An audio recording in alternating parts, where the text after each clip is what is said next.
Добрый день, меня зовут Владимир, вот мое удостоверение журналистское, Open Media Ukraine. Хотелось бы с вами пообщаться в формате беседы, добровольно. Даете ли вы согласие на запись и публикацию этой нашей беседы? Да.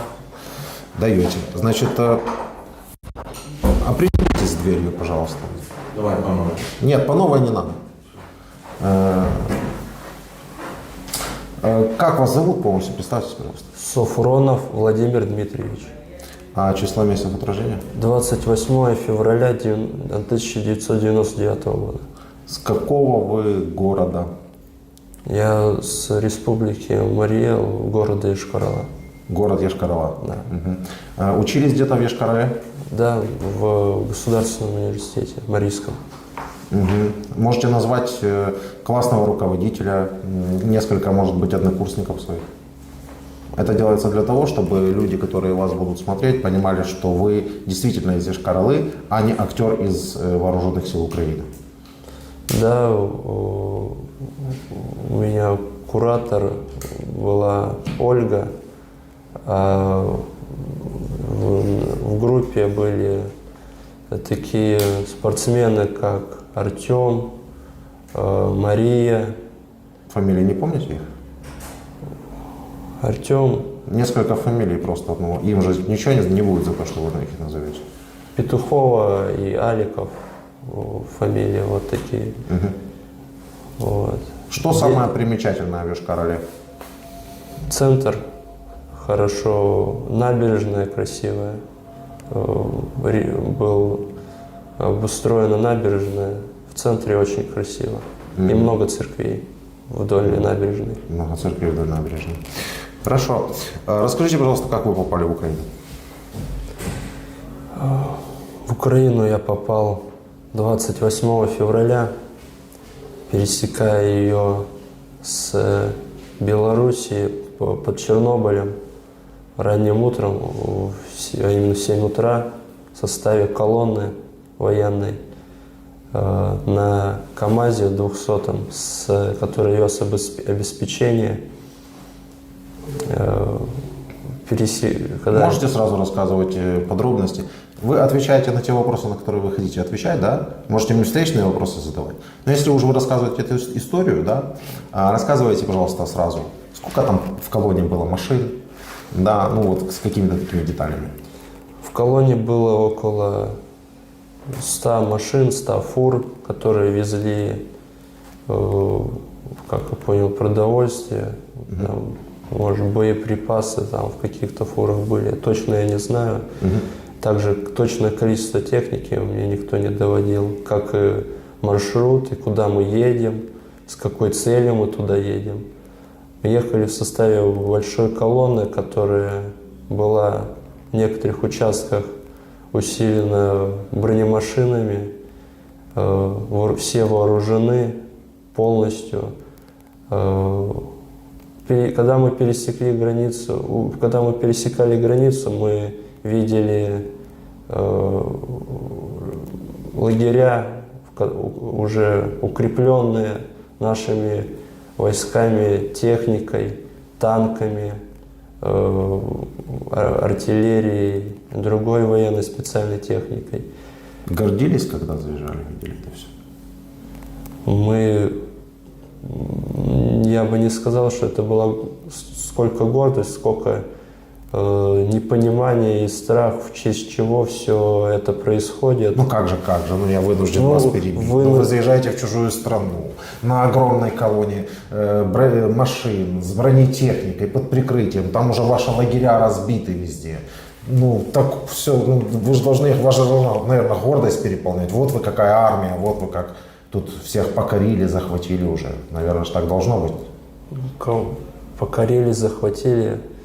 Нет, но может быть и была гордость, но зачем мы туда едем, был больше страх, то что мы не знали, что нас ждет впереди, какие военные. Откуда же этот страх? Везде ваши лагеря разбиты, куча бронетехники, такая моща. Чего вам бояться? Мы были обстреляны несколько раз, когда ехали в колонны, и видели очень много разбитой техники по пути к нашему месту назначения. Разбитые танки, обгорелые фуры, уже успевшие Все-таки заржаветь. не только ваши лагеря вы видели, но и такие вещи, да? И такие вещи тоже. Да. И какого числа это вы заехали? 28 февраля. 28 февраля. Так вы же, наверное, должны были понимать, что происходит 28 февраля. Да, ну, уже нетрудно было догадаться, что это не какие-то учения или какая-то военная операция там, или военные действия, а то, что полномасштабное вторжение идет на территорию Украины. Ну и вы понимали это. И понимая это, вы сделали что? А мы ничего не могли сделать. Нас просто везли в составе колонны, и мы ждали, куда нас привезут и что мы будем Я делать. прошу прощения за вот эти вопросы. Я ни в коем случае не хочу, чтобы они показались обидчивыми там какими-то или еще что-нибудь. Еще раз говорю, вы меня можете поправлять, да? Да, Ну, конечно. вопрос, у вас интеллект есть? Есть. А вот в этой голове, да, мыслительные процессы какие-то есть? Есть. Итак, вам страшно, вас везут, вы знаете, что это уже война, вы уже даже видите сгоревшие танки. И что вот там вот у вас происходит в это время? Надежда в том, что мы едем туда и разгрузиться, и сразу поедем обратно. Я видел только машины, которые едут вперед, а то, чтобы кто-то уезжал и ехал обратно, я не видел. Также я слышал, что были очень много из колонны водителей, которые после первого же обстрела, после первой полученной информации о погибших, хотели ехать обратно, но не хотели садиться в машины, не хотели ехать вперед, но у них был четкий приказ, который они должны были выполнить. И не знаю, если бы я знал точно, что у меня была возможность уехать, покинуть территорию Украины в этот же день, и меня бы за это ничего не было, я бы, скорее всего, так бы и поступил. Сколько всяких условий. Если бы я знал наперед, если бы мне за это ничего не было, если бы и, скорее всего, я бы так поступил. Хорошо, тогда если бы у меня просто была возможность... то- Давайте так, проще сделаем. Вы сейчас знаете все наперед, вы оказываетесь в том месте, в тот момент. Вот, еще даже не пересекли территорию Украины. Что бы ваше действие? Я бы нашел командира и твердо сказал ему, что я не собираюсь ехать дальше и садиться в машину и вообще брать с собой оружие, и держать в руках оружие. Почему? Потому что, во-первых, я еду туда совершать то, чего бы я никогда в жизни не хотел совершать. И все это происходило под принуждением, под страхом смерти. Я бы ни за что, Вот даже в мысли. Это и есть то, о чем я вас спрашивал. То есть интеллект. Когда у человека в голове происходят мыслительные процессы, и он поддает обыкновенной логической оценке то, что происходит. И вы сейчас это сделали. Вы сейчас поддали логической оценке то, что происходит. Но и на 28 число вы уже понимали, что происходит. Не могли не понимать, потому что изобиловал уже и там телеграм, и всяческие ресурсы, информация о том, что происходит в У Украине. меня не было вот именно что информации. Ни телевизора, ничего у вас не было, да? Какой? У меня даже телефона не было. Ничего не было, да? Нет. Хорошо. Ну, по крайней мере, те, которые сейчас вас смотрят, они уж хотя бы из ваших слов, вот я не верю, что тех солдат российских, которых сейчас отправляют в Украину, что у них до сих пор нет ни телефонов, ни телевизоров, ничего, там, ни планшетов, никакого. Они перед этим не стояли 3 недели в лесу без той же связи, Правильно, верно. без той же информации. Верно. Так вот я как мы. призываю к их интеллекту и к их тем самым мыслительным процессам. Из слов человека, который уже это все увидел, прошел и сам вот сейчас, вот как вы, да, пришли вот к этому вот выводу. Но просто перед этим вы сказали, что вы уже понимали, что в Украине война. Ну, также вы же сказали, я же ничего не путаю. Да. И если вы понимали, что в Украине война, то посредством вот этого вот соображений своих вы могли и на тот момент уже прийти к выводу, что ехать сюда не надо ни под каким соусом. Ну правильно, могли же? Да. Окей, хорошо, это чисто риторика. Дальше. Едете, все разбитое, раскрошенное, там где-то ваши стоят, где-то не ваши, колонна техники движется дальше. После того, как мы приехали на пункт якобы нашего назначения, хотя я не уверен в этом, был ли это наш пункт, куда мы собирались ехать. Когда наша колонна встала, меня сразу же перекинули в свою роту, в свое расположение к своим ребятам. И А как выглядело расположение? в лесу окопы, Окей. недалеко от дороги шоссейной. Не будем, да, останавливаться дальше. Расположение прибыли. Там я уже узнал, там я уже конкретно понял, что в какую обстановку я попал, какая ситуация вокруг происходит, потому что уже от своих сослуживцев узнал, что их уже успели разбить, они уже успели понести большие потери. А место вы можете назвать, где это уже происходило? Недалеко от Гостомеля и Бучи. Леса. Далеко от Гостомеля и Бучи. Под Киев проехали. Под Киев пацаны проехали. Ну-ну. Да. Там я уже узнал, что, вот, как я сказал, уже были потери, разбиты, большие потери. И буквально за день до моего прибытия их в том же месте обстреляли еще и с воздуха, вертолет. Все были напуганы, всем было страшно, все не знали, что делать, и боялись смерти так же, как и следующие дни, но как-то организоваться, подойти к начальству и сказать, что мы не хотим идти дальше, нам страшно, мы хотим домой. Ну окей, я понял, да. Мы не могли этого сделать, как-то организоваться. Ну, хотя все знали, что в каком состоянии находится. Ну, это интеллект, это то, о чем я спрашиваю. Да. Вроде все понимают, и есть еще такое понятие, как преступный приказ.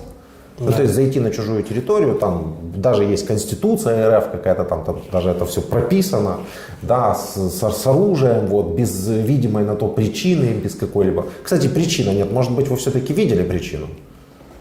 Причину невозможно было увидеть, потому что ее, скорее всего, и не было.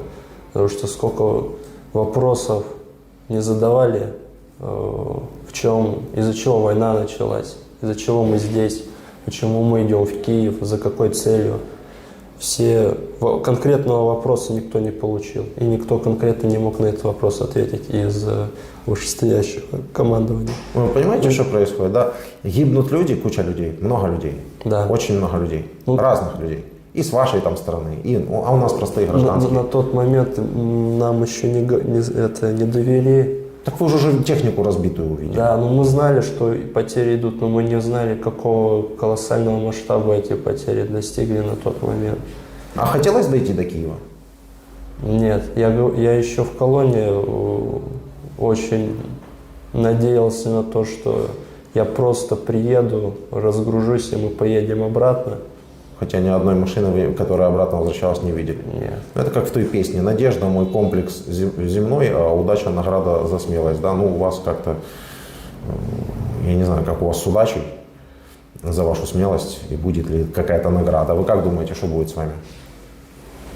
Мне как бы уже все равно, что со мной будет. Главное, чтобы я остался живой и не вернулся обратно то, откуда меня забрали в плен. И не дай бог взять еще раз в руки оружие. Ну а что, не было между собой, между там солдатами, офицерами таких разговоров? Сейчас пойдем укропов-то разобьем в Киеве, парадом там пройдем, там вот это, ну разве не было? Ну приехали под Киев и не говорить о таком. Слышал такие разговоры еще от командиров, но это было только в начале. И таких разговоров значительно, я уверен, стало меньше после того, когда в Буче вот, произошел обстрел нашей колонны. Ну, хотя я в ней не присутствовал, но слышал. Разговоров таких было меньше, потому что у нас не было определенной тактики ведения боя, у нас не было связи, у нас не было обеспечения. Мы должны были приехать с обеспечением, но у нас не вся колонна доехала, и та машина, в которой были припасы для нашей роты, до нас не дошла, и мы остались без продовольствия. И вот на тот момент мы стояли под городом без связи, без продовольствия, без воды, без еды. 2 дня. 2 дня мы просто голодали, грубо говоря. У нас были какие-то первоначальные... Ну, вторая армия мира, это вы можете не рассказывать, это мы уже все знаем. Про ваше обеспечение, про вашу технику. И уже вот после этих 2 дней разговоры о том, что мы сейчас пойдем кого-то убивать в город, таких не было совершенно. Нам просто хотелось... Желудок чуть начал включать, да? Это активность серого вещества. Тут меньше, здесь больше, да, как-то так? Да. Командиры уже не хотели укропов. Не знаю, как насчет других, но за себя скажу точно, когда мы заходили в город после 2 дней стояния в окопе, круглосуточном дежурстве, на морозе, без обеспечения. По ночам было холодно, это я точно могу сказать. После 2 дней стояния под городом нам поступил приказ заходить в город, и мы туда шли с ужасом, с надеждой, что нас там не убьют и не разобьют, так как это было 27 числа. Мы шарахались от каждого шороха, от каждого рядышком выстрела, мы вздрагивали. Мы ждали, что сейчас вот прилетит мина, и мы просто разбежимся по разным сторонам, как это уже было сделано. Мы боялись больше нашего командования, чем... Единственное, что нас останавливало от того, чтобы просто убежать, это, наверное, то, что нам говорили о том, что делают с дезертирами в военное время. Именно расстреливают. Наверное, это единственное, что нас останавливало от того, чтобы просто уйти. Так а если бы вы просто ушли, пошли бы к любым мирным людям, подняли руки, это на этом бы вся история закончилась. Все. Не, ну просто я имею в виду, что вы в любом случае, конечно, попали в плен, но вы же там могли бы в него и не попасть. Ну, вас могло же убить, вы же могли погибнуть. То есть 2 варианта. Идти с риском погибнуть и просто сдаться в плен. И 3-й вариант, как вам вот повезло, просто вы шли погибнуть, но попали в плен. Мы не знали, что можно сдаться в плен, потому что... Пытают кого-то, слышишь, за дверью? Слышал? Пытают кого-то за дверью. Слышал крики за дверью. Это пытки? Я сейчас так не скажу. А видели вы, что уже пытали кого-то? Чтоб пытали, я не видел. Чтоб кого-то пытали, я не видел. Ну, тут просто женщина, которая работает, открывает, закрывает двери, только что что-то крикнула. А люди, которые смотрят эти ролики, говорят, что вы пытки устраиваете прямо во время интервью. Я просто пытался немного... Во время интервью нет. А без интервью? А без интервью? Без интервью я не видел, нет. Вас пытали? Нет. Вы просто так сказали, во время интервью нет. Во время интервью нет, а то вот 5 минут назад пытали, сейчас снова поведут. Да, вот Нет, так нет. можно понимать. Ладно, это... вернемся дальше, извините, я вас перебил. Вы думали, вы знали о том, что дезертиров расстреливают. Я вам сказал, что можно было сдаться, что вы попали в плен. Сразу же вопрос такой. Из вашей колонны или из тех людей, которые шли с вами, кто-то погиб? Да. Сколько это примерно было человек? 4 человека точно, но цифра была больше, я уверен. При каких обстоятельствах погибли те 4? При движении колонны по городу, то есть когда они заходили в город Буча, их обстреляли сначала с минометов, потом с РПГ, и они погибли или в технике, или на технике, получив ранения от осколков. Много раненых было, раненых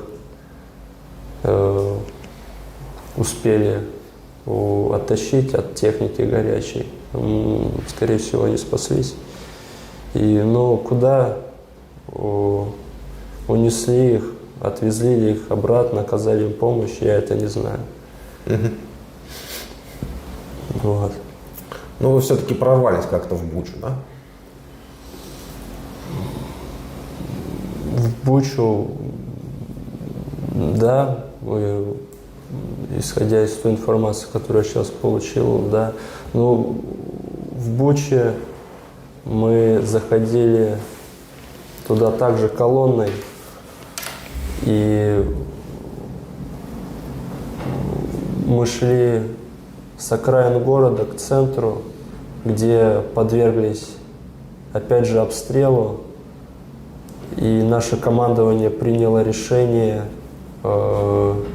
остановить движение колонны и организовать ночлег, лагерь на ночлег рядом, в детском лагере рядом с церковью.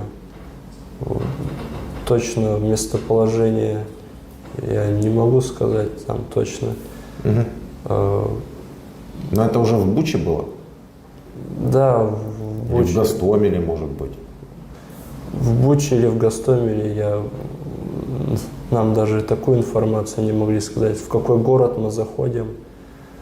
Единственный ориентир, который я видел, это аэропорт, который бомбили 2 дня наша артиллерия. Ваша артиллерия 2 дня бомбила аэропорт? Да. Молодцы, защитники. Защитники. Некого защищать. Нет, есть кого защищать. Есть и кого защищать. Украинцев от фашистов надо защищать. Только вопрос в том, что фашисты здесь совсем не те, о ком вам рассказывают по телевизору. Да. Скажите, пожалуйста, чем вы извините меня, да, за эмоции, но я просто знаю. Я вам сейчас покажу, мы сейчас остановим запись. Вы видели с Бучи, с Гостомеля, что сделали? Я видел, Видели людей? У нас висят фотографии в камере. Ну, И что? Как вам? Люди с завязанными за спину руками, расстрелянные в затылок. В это просто трудно поверить. Это без Я человека. не могу себя вести как-то нетолерантно с вами, да, как журналист, но как человеку я просто не понимаю, как можно вообще до такого дойти. А дети изнасилованы? Я до сих пор не могу в это поверить, что на такое способны люди. Нет, так у вас фотки висят, а я вам могу видео показать, десятки, терабайты видео. Туда все журналисты всех изданий одновременно поехали после освобождения. И сразу же стали записывать все разные издания, зарубежные издания, популярные, авторитетные. Все стали записывать и выкладывать. В какой двор не зайдешь, трупы лежат. Вы знаете, я, конечно, не историк, но... По-моему, даже во время Второй мировой фашисты такого не делали, как вы сделали с Бучей и с Гостомелем. С Бородянкой и с другими городами. Ирпень. Это просто повальное уничтожение, просто какая-то ненависть. Ты украинец? Умри. Ты украинец? Умри. Откуда это у вас вообще? Я не замечал среди своих сослуживцев такую ненависть к людям. Вот в том-то и дело, что никто не замечал, а это есть. Я не знаю, откуда взялась эта ненависть, кто эти люди. Просто я за время пребывания в том городе, я честно могу сказать, можете мне не верить, но я честно могу сказать, что я не видел. Я мало что видел там, потому что был всегда ни на шаг не отходила от своей техники. Я всегда должен был находиться в поле Какая зрения. ваша должность и звание? Рядовой помощник пулеметчика. Помощник пулеметчика. Пулеметчик ваш стрелял? Нет. Ни разу не стрелял ваш пулеметчик? А что он делал? Мы продвигались вместе с колонной, находились рядом с техникой и двигались вглубь города весь день. Мало-помалу останавливаясь во время, когда по нам вели обстрел. То есть, когда нас начали обстреливать, мы отходили от техники и ложились, прятались. А назовите дату, когда вот сейчас вот вы говорите, продвигались. Так, это было, сейчас скажу, 3 или 4 марта. Хорошо, Вот. спасибо. 3 или 4 марта. Ну, в этих примерно плюс-минус числах. Вот. Дело в том, что все ваши передвижения, они все со спутника Да. отмечены, замечены, зафиксированы. Когда заходили, когда выходили, где сколько стояли, какие даже тела, как лежали. И до вашего захода туда, ну не до вашего лично, а до ваших освободителей захода, их там не лежало, этих тел. Да. Продолжайте, пожалуйста, с 3 числа. Вы скажите сразу, чтобы зрители поняли, когда вы взяли в плен? Меня взяли в плен 20 числа. 20 марта. 20 марта. Ну, то есть это я делаю анонс, не знаю, чем он закончится, потому что я не слышал. Вы сейчас заявляете, что вы месяц с оружием, Нет. как пулеметчик, ходили по Украине и ни разу не выстрелили? Да. Вы действительно думаете, вам в это кто-то поверит? Вы верите в правдоподобность слов в месте, которое вы сейчас описываете, где идет война, серьезнейшие военные действия, и ваш минометчик, и вы за ним, как его помощник, весь этот месяц просто ходите и ничего никуда не стреляете? Просто зачем нам, вы добровольно согласились на интервью, я вас добровольно спросил. Если вы не хотите ни о чем рассказывать, зачем нам этим заниматься? Я вам все расскажу до самого момента взятия моего в плен. Просто если, может быть, и в Гостомеле, в Буче, я в городе пробыл 1 день. То есть мы туда зашли, подверглись обстрелу, стали в детском лагере в ночлеге 1 день. То есть ни в каком-либо из гражданских домов, а в пустом, Хорошо, как мне показалось, окей. на тот момент не заброшенном, а пустующем лагере. За весь момент, который я находился в городе, я видел, может, 3 или 4 человек гражданских. 2 из них, причем, были взяты... Не надо пробовать. Да. Были взяты в плен, и их отвели к какому-то из командиров отделений.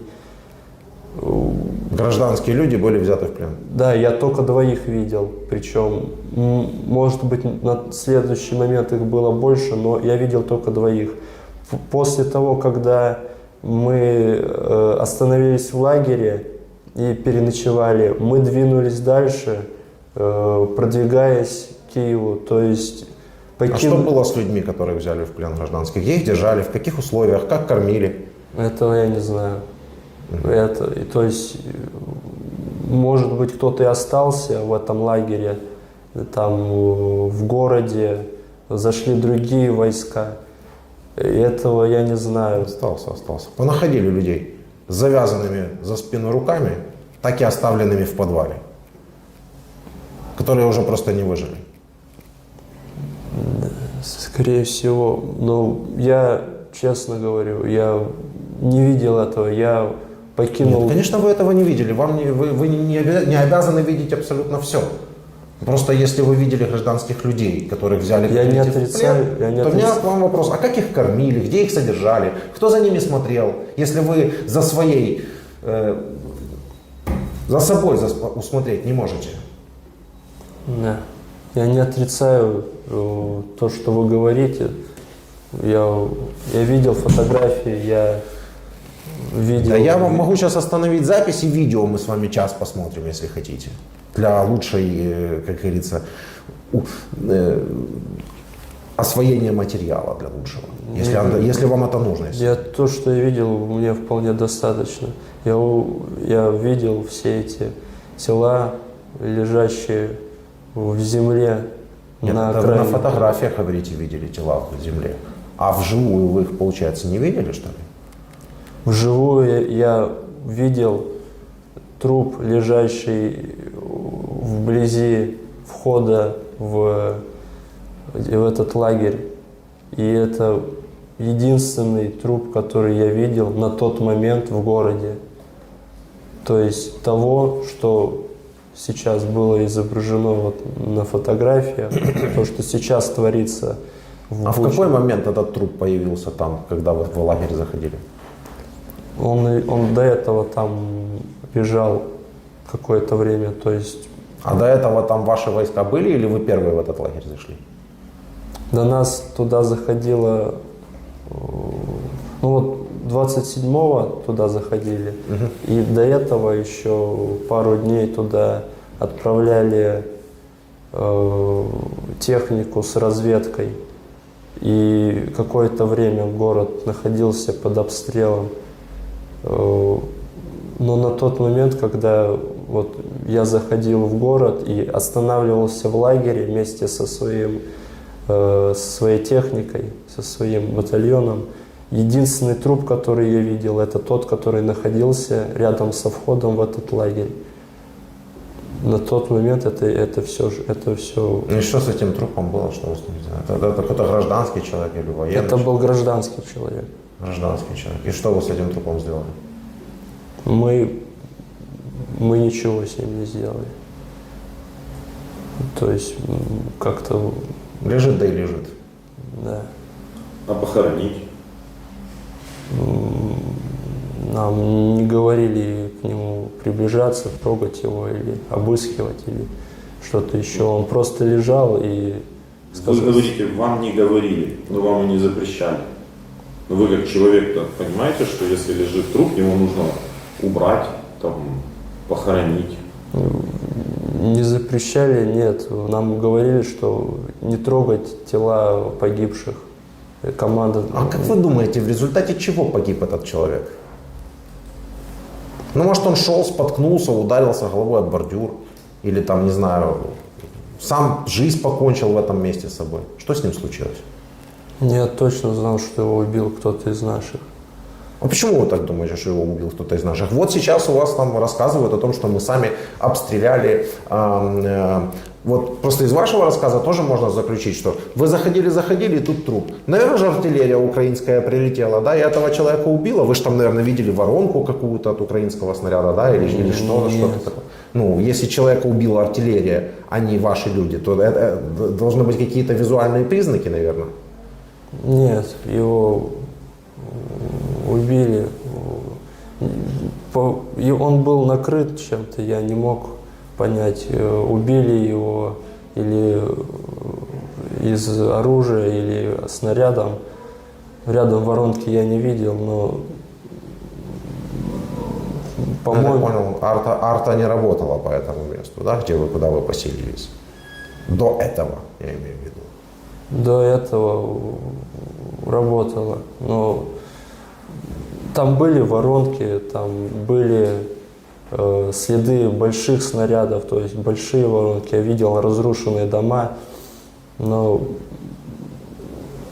от чего умер этот человек, я точно не знал, но первое, что мне пришло в голову, я думал, что он оказал какое-то сопротивление, и люди наши просто его застрелили. У нас есть те, кто не церемонится или находится в состоянии какого-то эффекта от этих обстрелов, то, что от любого шороха могли открыть огонь. Это факт. Я видел то, что люди нервничали.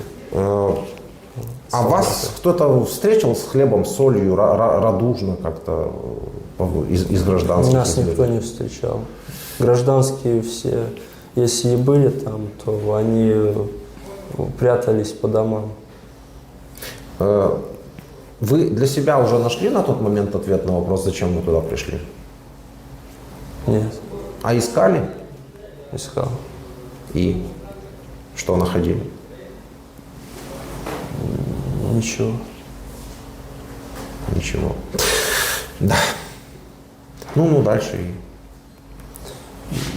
На следующий день, как мы постояли, переночевали вместе с техникой в этом лагере, мы двинулись дальше, покинули город и встали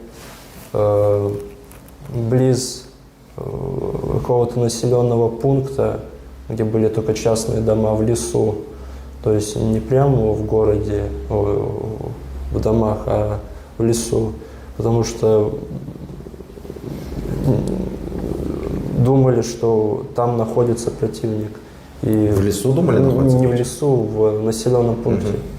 Вот. И поступила команда окопаться. И мы соорудили лагерь в лесу, успешно вырыли окопы. И день-полтора провели там. После этого поступила задача двигаться в этот населенный пункт. А вы вот копаете окопы, да? Я просто представил сейчас себе живо эту картину. Копаете окопы. Какие-то между вами, может, разговоры есть, там, диалоги. Что мы делаем, зачем? Я даже нет, без этих предположений, что мы делаем, зачем. Ну, вспомните хотя бы несколько, по возможности, диалогов, которые у вас происходили с сослуживцами. Диалоги? Ну, вы же все равно, я же тоже когда-то служил в армии, мы тоже там окапывались. Я помню, что не бывает такого, что ты копаешь, рядом с тобой копают, и вы молчите. Мы разговариваем, но каждый день то, что я слышал, что поскорее бы домой, поскорее бы это все кончилось, поскорее бы уже отдали команду выдвигаться в тыл, или какие команды на сегодня, или просто ходили слухи наподобие того, что нас скоро заменят, приедет другая армия, мы уедем в тыл, у нас не хватает техники, к нам скоро приедет продовольствие, и мы вместе с ним едем обратно. Или... Я еще понял, мираж. У вас мираж такой, что сейчас все будет хорошо, все вас поменяют, привезут, отвезут, и вы этим живете. Окей, у нас принимаем. достоверной информации никакой не было, то есть мы не знали. У вас вообще ничего не было? У вас не было продовольствия, у вас не было нормальной техники, у вас не было достоверной информации, вы не знали, зачем вы туда пришли, вы не знали ничего. И так во всех историях ваших, во всех историях пленных абсолютно одинаковое все. То есть, я не знаю, кто в вашей армии обеспечивается хорошо. У меня, судя по видео, такое впечатление, что это одни только кадыровцы у вас хорошо обеспечены, но они хорошо обеспечены для того, чтобы видео в ТикТоке снимать. Все остальные, с которыми я общаюсь, это кромешный ужас просто. Окей, да, рассказывайте дальше про окопались и... Потом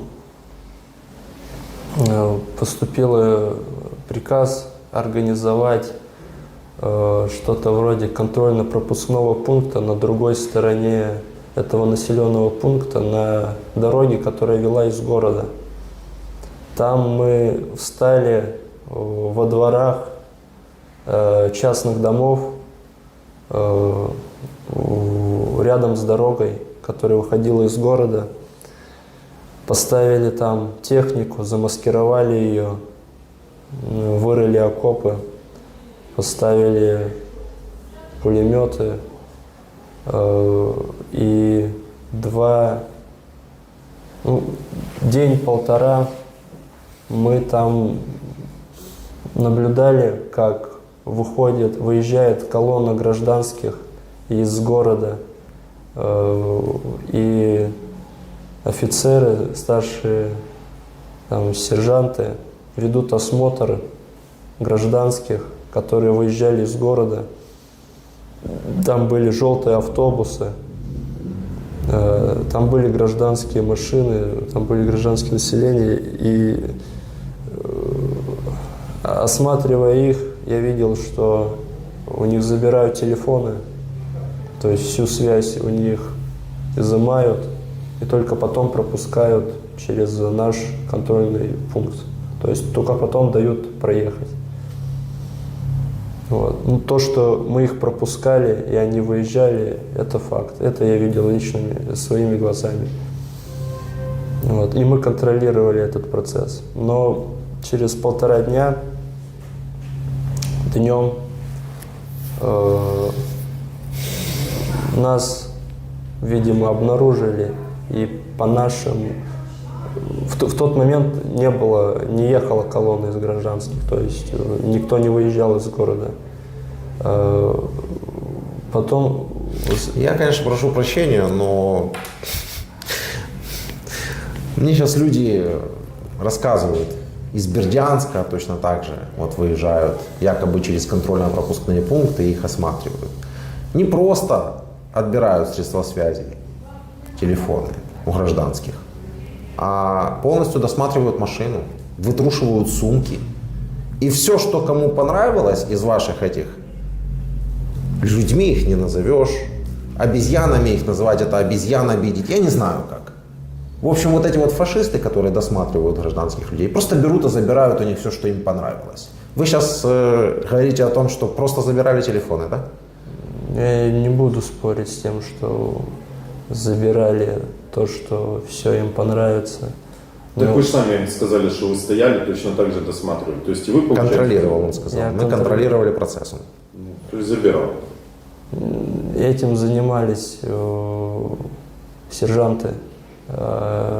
Мы просто контролировали в плане, держали, вели наблюдение вокруг, чтобы к нам ночью или днем... Чтобы не забрали у вас смартфоны, которые вы забрали у людей?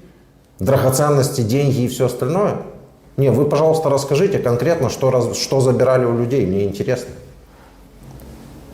Телефоны хранить никому не разрешалось, это был прямой приказ. И даже если бы... Хорошо, телефоны я понял, что еще? Насчет денег или каких-то ценностей, даже если забирали, то у них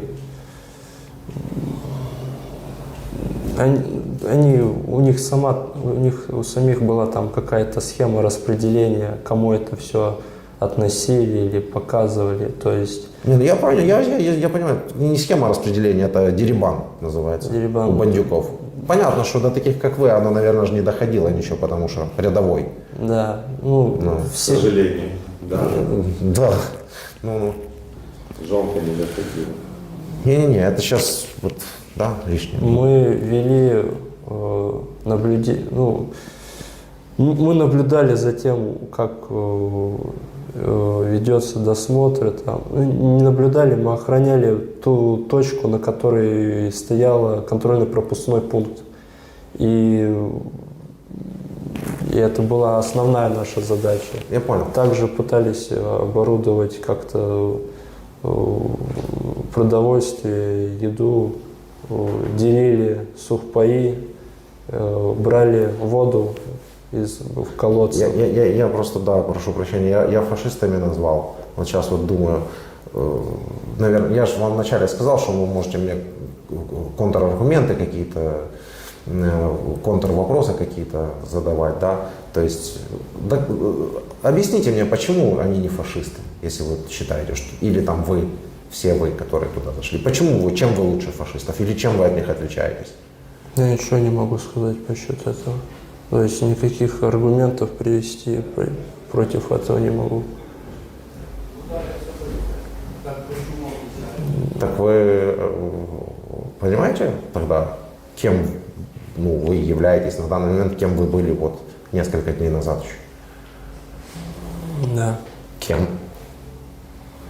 захватчиками, фашистами, которые пришли в чужую страну и просто по счет приказа правительства начали вести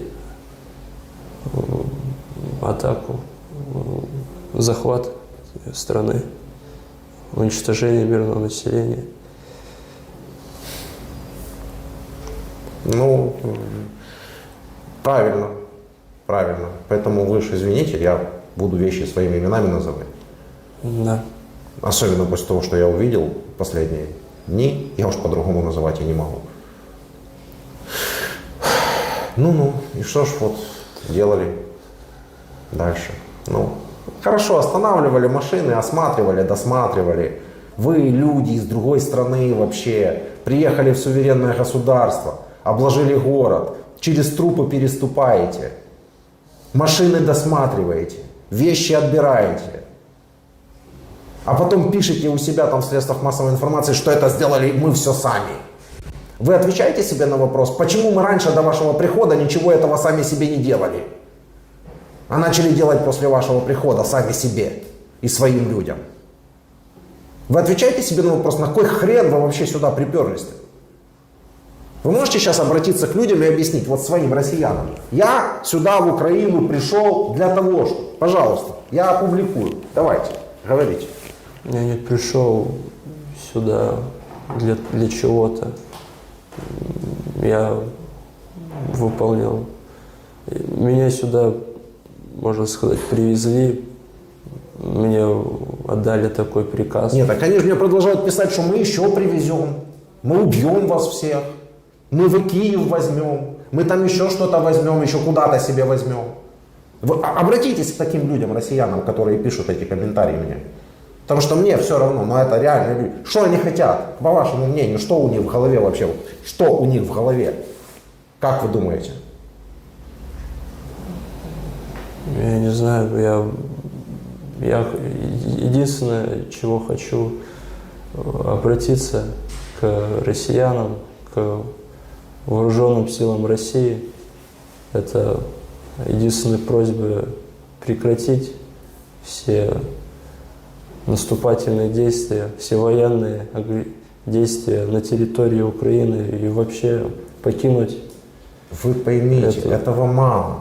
Это обращаются все, но эти обращения не доходят. Они все равно выстраиваются буковками «З». Они детям в школах эти буковки «З» здесь, я не знаю, то есть машинкой для стрижки как-то очерчивают на голове. Они флешмобы проводят за войну. Вы россиянин, вот я этого не понимаю, может, я не могу в меру того, что я украинец, понять таких вещей. Вы россиянин, объясните мне, пожалуйста, зачем, что ими движет этими людьми? Что они хотят в конце концов? Зачем им это все нужно вообще? Что они хотят доказать? Этими людьми, наверное, скорее всего, движет их незнание, то, что происходит на самом деле, потому что вся информация, которая доходит до больших масс населения, это контролируется властью СМИ, и все эти люди ее принимают, так как боятся эту власть. Хорошо. Ладно. Может, что-нибудь да и услышат. Ну, да, дальше рассказывайте. В плане, что мы дальше делаем? Да, мне по событиям. Ну, кино же будут про вас когда-нибудь снимать. Вот будут слушать вас. Со сценарием хоть поможете. После того, через день-полтора, после того, когда мы находились на том контрольно-пропускном пункте, нас подвергли опять обстрелу.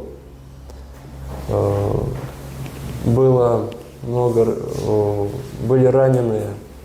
Я лично видел 4, которых поспешно грузили на технику, и мы начали отступление в тот лагерь, который мы организовали до этого в лесу. В этом лагере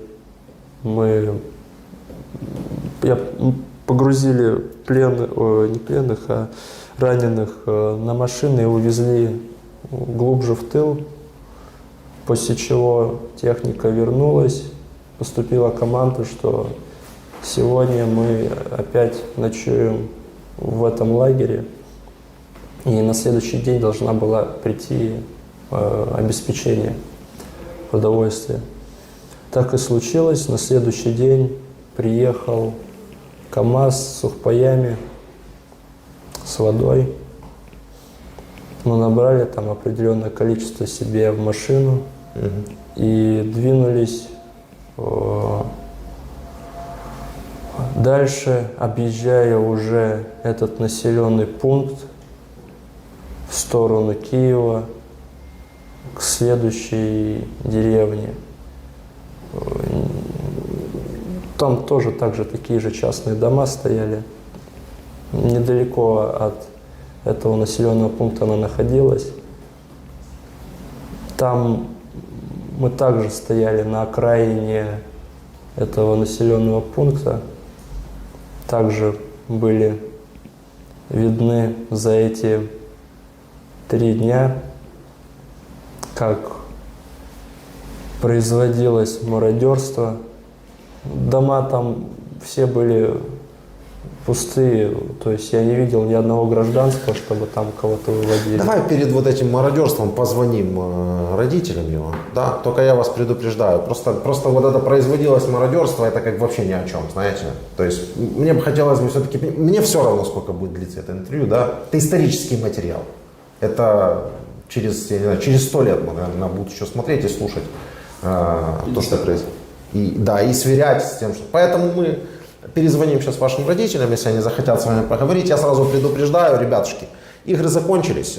Вчера мы 2 родителей спрашивали, можно ли под запись поговорить. Они отвечали нет, мы потом давали пленным возможность поговорить без записи. Тут дальше следующая ситуация. Хотите поговорить с ребенком? Под запись. Не хотите? Это ваше право. То, что мы делаем, это гуманитарная миссия, но мы вам никак ничего не должны, в отличие от того, что вы там себе уже понапридумывали. Алло, добрый день. Меня зовут Владимир, я журналист, я вам звоню из Украины. Вы хотели бы поговорить со своим сыном? Да, я хотела бы поговорить с сыном. Смотрите, это возможно сделать только под запись. Вы даете свое согласие на запись?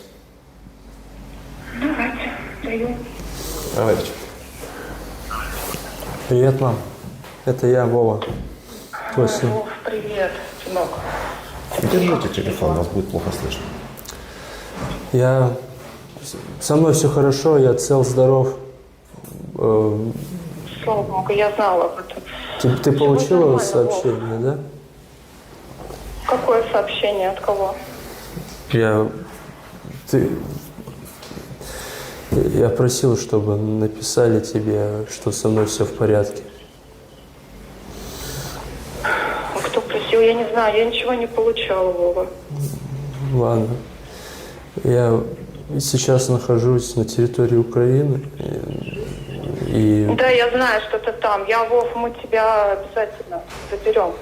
Мы ждем обмена, я надеюсь, что скоро мы тебя увидим. Мы тебя долго ищем. Со мной все в порядке, это главное. И сейчас просто нужно ждать, когда скоро все это, надеюсь, что все это закончится. Конечно, закончится. Обязательно все закончится. Вов, все будет хорошо. Каким образом закончится, можете спросить? Как Главное, держись, ладно? Да, я держусь. Или я Главное, слышу. не болей, держись. Я тебя очень сильно, Вов, люблю. Я тебя тоже люблю. Каждый день о тебе Мне думаю. просто, я каждый день о тебе думаю. Вов, пожалуйста, держись. Я очень тебя жду, мы обязательно увидимся. Хорошо, любовь моя? Можно вопрос? Да. Сейчас вопрос зададут. Вы сейчас еще договорите, уже даже не под запись, просто договорите о своем. Я вопрос хотел бы вам задать по возможности. Вот вы говорите, скоро все закончится, скоро все закончится. Каким образом, как вы это видите? Я считаю, что наше правительство все равно договорится друг с другом и найдут какие-то решения. Думаю, что будет нормально, и наши страны вообще не должны конфликтовать. Ну, понимаете, в чем история? Наше правительство, как и каждый украинец, хочет только одного. Уйдите к себе домой. Вернитесь к себе домой. Я с удовольствием... Я понимаю, я просто и для других людей тоже, россиян тоже, как бы мы это все делаем, чтобы они смотрели и задавались этим вопросом. Вот как наше правительство может с вашим договориться, если мы говорим просто уйдите к себе домой, а ваши здесь продолжают заниматься какой-то денацификацией. Причем ни один человек не может объяснить, что это такое. Может быть, вы объясните, что это такое? Я не разбираюсь в политике, как бы не лет, вот только знала о том, что мой сын находится у вас. Можете посмотреть на «Ищи своих» телеграм-канал. Это видео, я дальше не буду продолжать беседу, потому что я знаю все ответы наперед. «Ищи своих», там посмотрите видео с вашим сыном, с ним правда все в порядке. Сейчас я даю вам договорить без записи, остановлю запись. Что еще я тебя увидеть? Я очень сильно люблю и каждую минуту думаю о тебе. Пожалуйста, держись. Скажи, как там бабушка?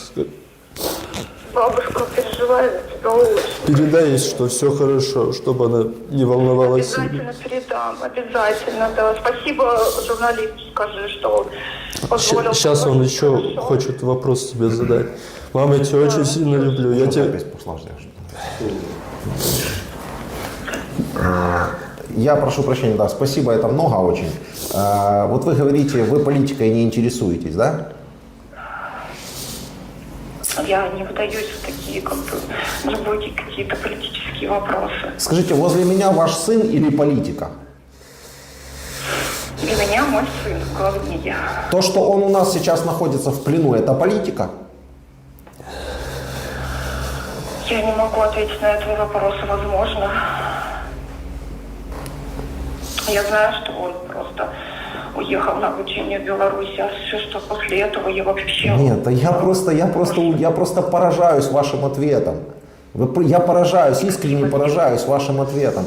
То, что происходит, вот вы говорите, вы с сыном разговаривали, говорите, нужен компромисс. Так какой компромисс, если мы говорим, просто уйдите домой к себе? Здесь некого и не от кого защищать, уйдите домой. Я сейчас дома нахожусь, я вас услышала. А ваш сын у нас находится, потому что он сюда с оружием пришел. Прекрасно. Хорошо, давайте обменяемся военнопленными. Давайте, Владимир Зеленский, президент Украины, предложил обмен всех на всех. Прямо в интервью российским же журналистам объявил обмен всех на всех. Алло. Все, не получится, тебе звонят, поэтому вызов сбит. Все. Продолжим нашу беседу. Я говорю, Владимир Зеленский предложил обмен всех на всех.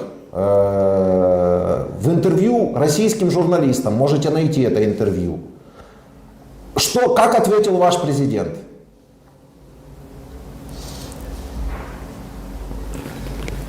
Да нет, Дима. Положила. Да нет, она не положила трубку, там начала, что приходите, в общем, все, окей. Я готов сказать за свою мать, она не знает больше того, что знаю я уверен в этом. Я знаю, как распространяется информация среди населения. Вы знаете, зачем мы сейчас это делаем? Да, знаю. Мы плохое что-то делаем? Нет.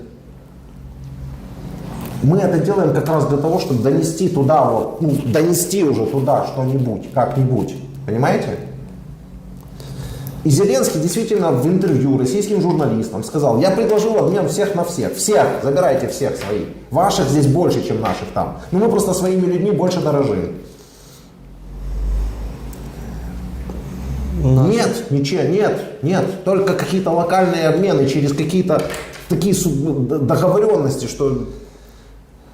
У нас вся информация, которая переходит из Украины через звонки родственникам, через какие-то сигналы, все эти действия, которые следствуют после этих звонков, все действия моих родителей, я уверен, которые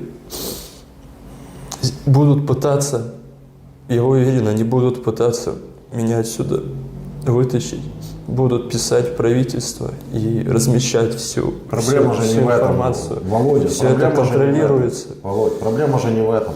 Проблема в том, что они до сих пор не могут понять, что происходит, понимаете? Проблема же не в том, что они пишут там правительству вашему. Правительство на вас наложило большие надежды тогда, когда оно вас сюда отправило, понимаете? Еще тогда оно это сделало. И сейчас оно продолжает это делать. Проблема в том, что они не понимают, что происходит, отказываются понимать, что вы в Украину зашли в суверенное государство, вас не ждал здесь никто.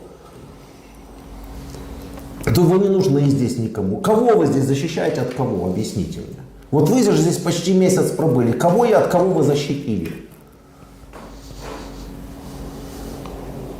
Мы никого, мы только себя защищаем. Я же в первые дни вышел в стрим и сказал: ребята, если вы по-хорошему не понимаете, что нужно убраться из Украины, по-хорошему не понимаете аргументов, вы поймете их силой, потому что каждый украинец возьмет в руки оружие и пойдет против вас, потому что вы фашисты. Мы ценой своей жизни будем защищать вас, себя от вас. Я не знаю, сколько еще людей должно погибнуть, чтобы это прекратилось, чтобы наконец до людей дошло, что эта война просто это какой-то геноцид людей. Уже всем ясно, всему миру ясно, кто виноват. Виноваты непосредственно мы, потому что мы воюем не на своей земле. Мы вторглись в чужое суверенное государство. Мы творим беспредел. Вы вообще карту открывали когда-нибудь России, видели? Да. Вы понимаете, сколько у вас земли? Вам только пахать и рожать. Пахать и рожать. И так, я не знаю, 1500 лет, чтобы у вас стала нормальная благополучная страна с нормальной заселенной территорией. А вы что-то хоть пришли нам тут доказывать нам тут? Базы НАТО где? Где в Украине базы НАТО? Ее здесь нету. Со сколькими украинцами? Ну, как нету? Как нету? Крым же захватили, потому что мы бы там базы НАТО поставили. Чего же мы их не поставили в таком случае? Я ничего об этом не первый раз слышу. Да, первый раз слышите, потому что эта басня уже не проходит, потому что баз НАТО нет и не было. Так вы голубей придумали с курицами, которых мы тут должны были чем-то напичкать. Придумали коронавирус украинцы, оказывается. И всех должны были туда на вас послать. Это ж, сука, миф такой, что это не поддается никакому описанию просто. Дегенеративность этой идеи не поддается никакому описанию. Но россияне в это, сука, верят. Это информационная война. Я знаю, что большинство из этого, я знаю, что все из этого неправда, не побоюсь этого сказать, но есть же люди, которые в это верят, и именно из-за таких людей до сих пор Лукашенко рассказывает, что мы в атаку должны были пойти. С чем? С чем? У нас наступательное оружие есть в атаку идти? Как мы должны были пойти в атаку на Беларусь и Россию? Украина, вот, и Россия, вот это остальной весь стол. Как мы должны были в атаку пойти? Я уже не знаю, я уже вот так вот показываю. С чем? Если нам только сейчас поставляют оружие, и мы вооружаемся просто для защиты. Ну так правильно вы сказали, потому что весь мир понимает, что происходит, и поставляют нам это оружие, и помогают нам этим оружием. Ладно, хорошо, давайте про мародерство воды подробнее. Конечно. Дай воды. Пожалуйста. Вот вроде. А?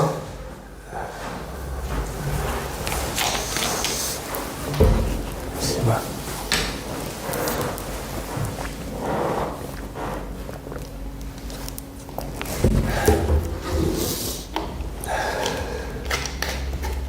Про мародерство мне хотелось бы послушать более в тонких деталях, нежели просто происходило оно. Да, естественно, мародерство процветало по мере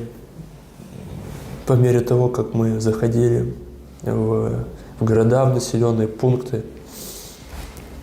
Я своими глазами это видел. Да, не побоюсь того сказать, я сам заходил в дома. Но единственное, что меня интересовало, это далеко не обогатить себя или как-то нажиться на чужом имуществе. Две проблемы, которые меня на тот момент беспокоили, это то, что я очень хотел есть, и мне было холодно по ночам в дежурстве в этих окопах. А что же вас не снабдила армия? Вторая мира, ваша любимая, вот, чтобы вам не холодно было. Что же они вам не дали форму, одежду нормальную? Как я понял, почему до сих пор не было снабжения, все 3 колонны, которые ехали на Киев, они по большей части были разбомблены. Большинство части продовольствия не доехало из-за того, что наша техника Да нет, оставляет желать лучшего. вашу форму трогать этот вот брезгливо, вы понимаете, она Да. не знаю, с чего она вообще сделана. Вы берцы у наших сейчас воюете, где можете снимаете форму, где можете снимаете, потому что хорошая форма. Наша уставная одежда, я согласен, это второсортный материал, если не третьесортный. Ну, конечно, в таком холодно. Да. И А будет тепло, так станет жарко, конечно, потому что она полностью искусственная. да. Я видел, как брали одежду, одеяло, подушки, еду. Это по большей части. Но то, что брали, кроме этого, это в основном был алкоголь, потому что не рядовые, так точно кто-то из офицеров, из сержантов точно пили, это безусловно, находились в алкогольном опьянении, вели службу, вели военную технику. Постоянно на нашей технике находилась взятая, украденная из домов местных алкоголь, из местных магазинов были вытащены продукты, те, которые не испортились. Это в каком городе было? Да во всех, я даже не буду называть, и в Буче, и в Гостомеле, все. Вы просто как-то так сказали, что вы в Буче были всего 1 день, а другие Ирпень. Где вы были еще? Я только в Буче был, ну, из таких крупных городов. Из мелких? Из мелких, в таких населенных пунктах, где по большей части были частные дома только. Ну, там у нас везде частные дома, это пригород. Да. То есть вы побыли везде и пограбили везде, правильно? Ну, где только мы не находились, везде было мародерство, да. Ну и как украинцы живут? Вы заходили в дома. Плохо? Нет, Помощь ваша нужна была? нет. Ну как в Йошкар-Оле живут? Там лучше, хуже или там так само, я не знаю. Лучше. А в чем это проявляется, что лучше? Ну, то есть большой пригород, большое количество частных домов, которые могут себе позволить люди, которые обеспечены, у всех семьи, у всех большие дома, большие участки. Все люди обеспечены с машинами. Техника хорошая, современная, Да. всегда телевизоры стоят, микроволновки там всякие, и все. Я просто не знаю, что называть, потому что в машинах, которые ваши с намародеренным везли, целые машины, да? Набивали машины у вас или так, или нет? Наша машина была набита по большей части оружием. И Ну, не сейчас- ваша конкретно, а другие машины не видели? В других машинах, да, на технике было много имущества, которое вынесли из домов, Ну что это? Ну, Какие вещи? из больших каких-то там, из оборудования такого, техники я ничего не видел, но из мелкого, скорее всего, там какие-нибудь там оставленные планшеты, может даже телефоны, смартфоны. Скорее всего, это было припрятали. ну я понял. Я к чему этот вопрос задаю, что в разбитых машинах фашистов, которые ехали из Украины, с отмародеренным, там такие вещи, что просто страшно даже подумать, куда и зачем они их везли. Там миксеры какие-то, кухонные комбайны, приставки «Дэнди». Да. Я вообще не знаю, где они их нашли, эти приставки «Дэнди». Я слышал, что всю аппаратуру вывозили глубоко в тыл, где потом отправляли посылками на родину. И такие В слухи. Беларуси уже видео появилось с этими посылками. Уже все это есть. Все это уже зафиксировано. Уже весь мир это видит. Хохочет весь мир. Сквозь слезы, конечно. Потому что это такое, представить такой уровень нецивилизованности человека никто не может себе, что могут быть такие настолько вот деградировавшие существа, которые просто выгребают прокладки женские для того, чтобы отправить их в Россию кому-то домой. Какую-то дешманскую косметику абсолютно гребут, отправляют. Это радар. Радар. Идет, грабит, насилует, ворует. Так это полностью дикая орда в том-то дело. Дикая, понимаешь? Я говорю не цивилизованная, а фактически она просто дикая. Дикие какие-то люди.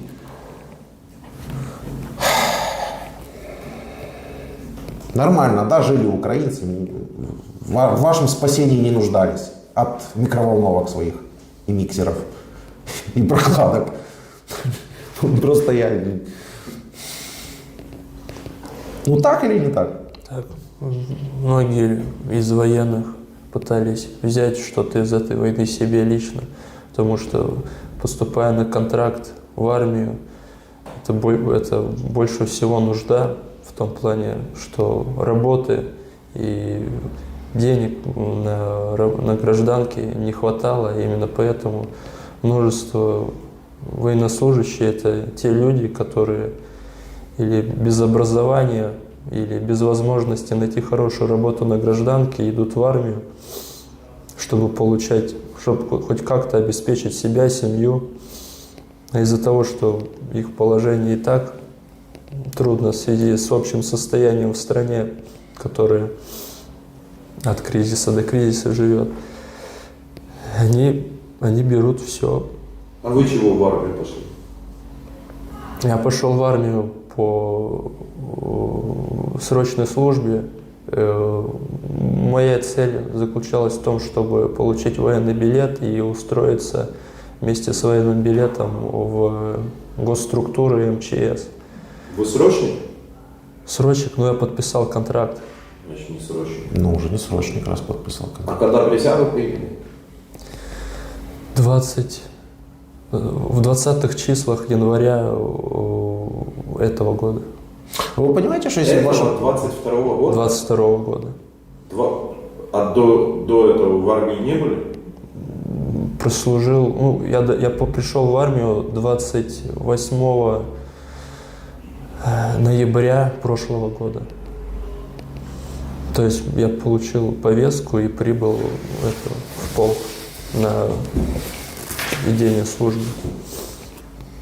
То есть вы до так называемой спецоперации в армии поработали, послужили 3 месяца? Да, даже меньше. Вы как военный специалист хорошо себя? Слушай, это такой же молодняк, как и все, 3 месяца. как и 90% тех, которые были до этого. У меня Что нет тут вопросов, спрашивать? Да я просто хотел спросить, вы понимаете, что если бы ваше правительство не крало бабки с газа и нефти, например, то не было бы такой проблемы, что военнослужащие не имеют денег для того, чтобы и идут по нужде на службу и едут куда-то что-то красть. У вас и так в стране все было бы хорошо, если бы не вами занимались, а не смотрели, как пойти куда-то. Это я знаю, это много кто знает. Почему, например, у всех ваших высокопосадовцев, как это? Высокопосадовцы.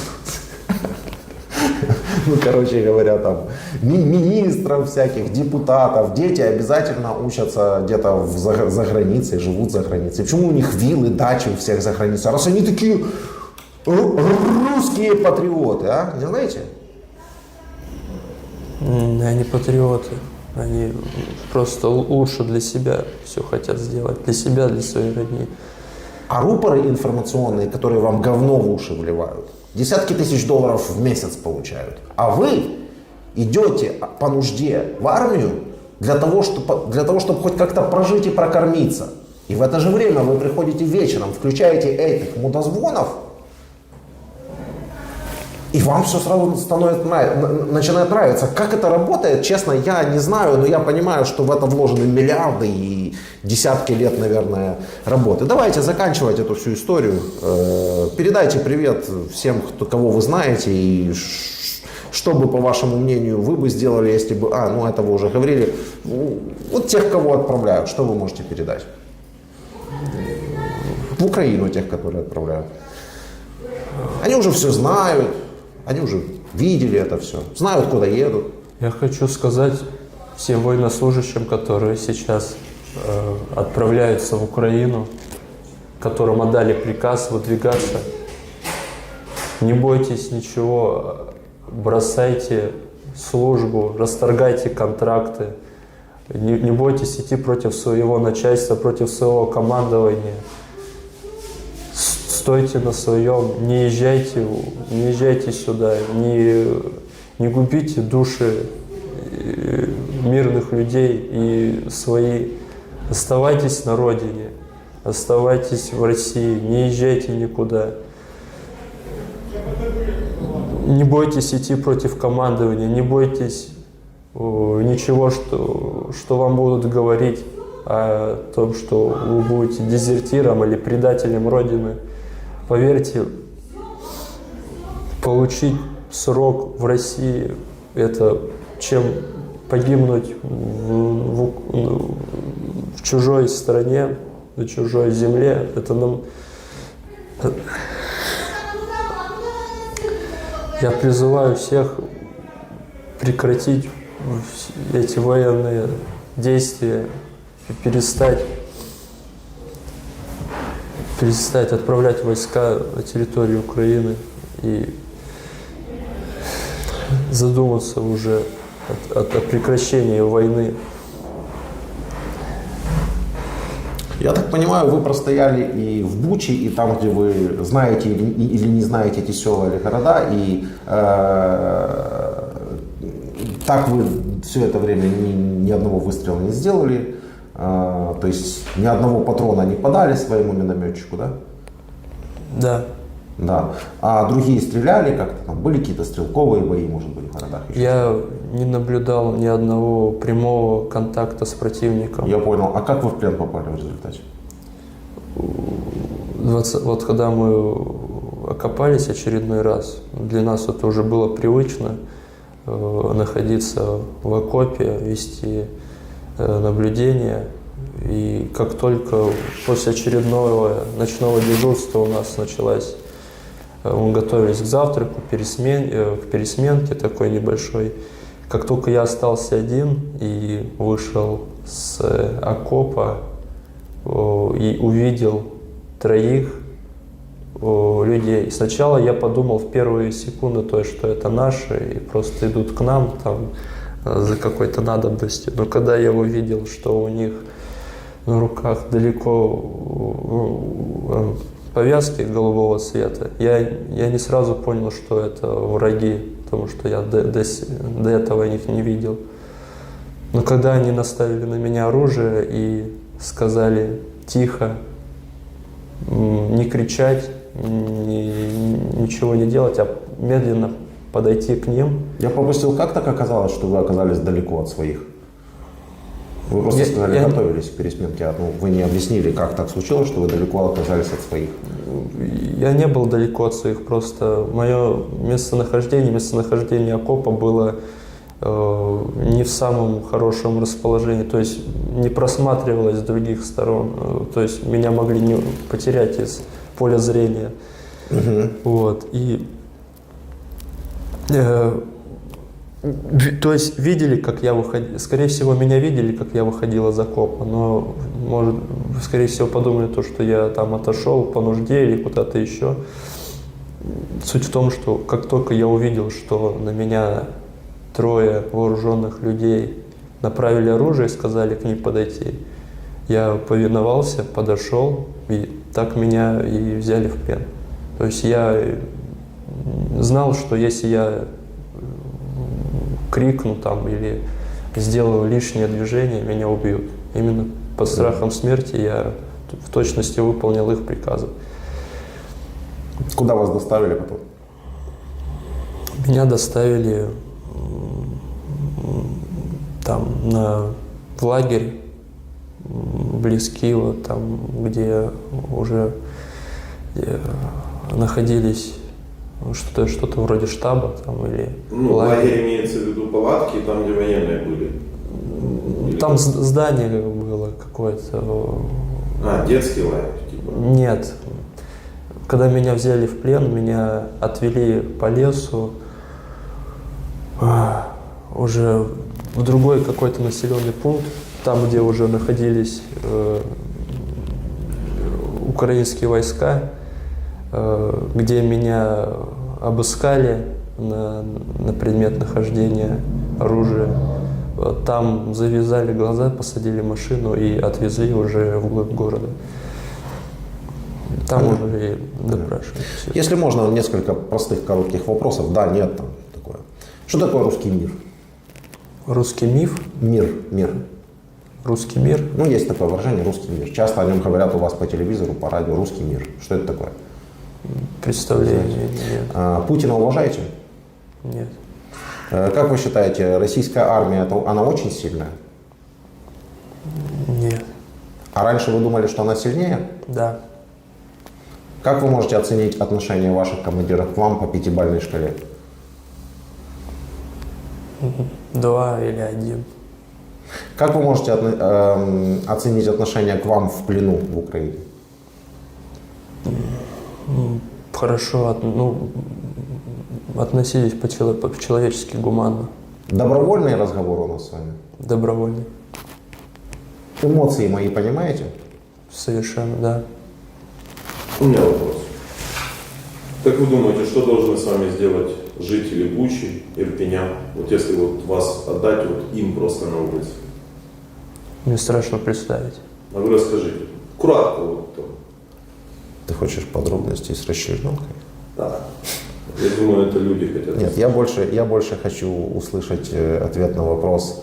Как вы думаете, что вообще мы должны были бы, украинцы, сделать с вами, если бы мы были теми, кем нас называют у вас по телевизору? А именно нацистами, ну и так далее. Что мы с вами должны были бы сделать? Я точно не могу сказать, что вы бы со мной сделали, но я бы далеко бы уже... Я бы не сидел здесь и не разговаривал, и вряд ли бы вообще был в плену. Ну, а с жителями Бучи тут все довольно просто. Разорвали бы просто и все. Я в этом почти уверен. После того, как хоронишь своих людей под домом, после того, как мать похоронила свою дочку, которую дочку застрелили, мать, дочку, вынуждена, вы представляете себе эту картину, мать, дочку вынуждена под домом хоронить, там шифером как-то ее прикрыла, потому что нет другой возможности. Я не знаю, что сделали бы жители. Все, заканчиваем. Вот так у нас